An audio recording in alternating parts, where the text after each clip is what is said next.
Maswali yameshakuwa ni mengi sana na nimekuwa nikiulizwa kuhusu tarehe 25 Simba wanaleta timu ama hawatoleta timu.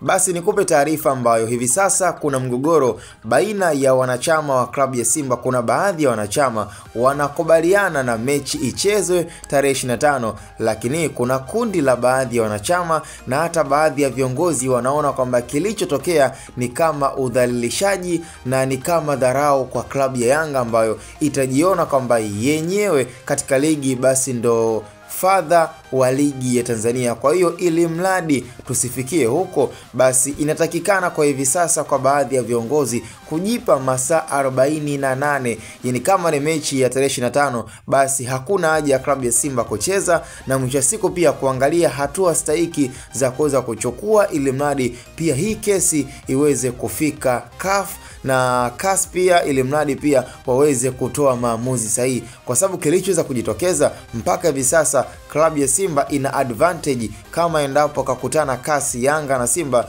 basi kiuhalisia anayestahili kupewa alama 3 na anayestahili kupokonywa pia alama 15 ni klabu ya Yanga, kutokana na tarehe 15 jinsi ambavyo tarehe ilikuwa imeshapangwa na TFF pamoja pia na bodi ya ligi, na mwisho siku mambo ni kama mengia kidudu mtu na kujikuta swala hilo limekanseliwa na mechi kutangazwa tarehe 25. Sasa hapo tunaweza tukailaumu kwanza TFF pamoja pia na bodi ya ligi, alafu tutakuja kwenye upande wa Yanga. Kwa hiyo nafikiri kwanza kosa inabidi Simba iishtaki TFF pamoja na bodi ya ligi kwa kupanga na kutengeneza ratiba nyingine ya mechi, na waweze kuleta sababu na kwa hoja gani ambayo imeweza kufanyika na mechi hiyo kuweza kusogezwa, kama vile ambavyo halikuwa lengo kwa klabu ya Simba. Walichokuwa naamini kwamba mechi ya tarehe 15 ilikuwa ni mechi rasmi. Baada ya hapo wameweza kumaliza na mechi yao ya dhidi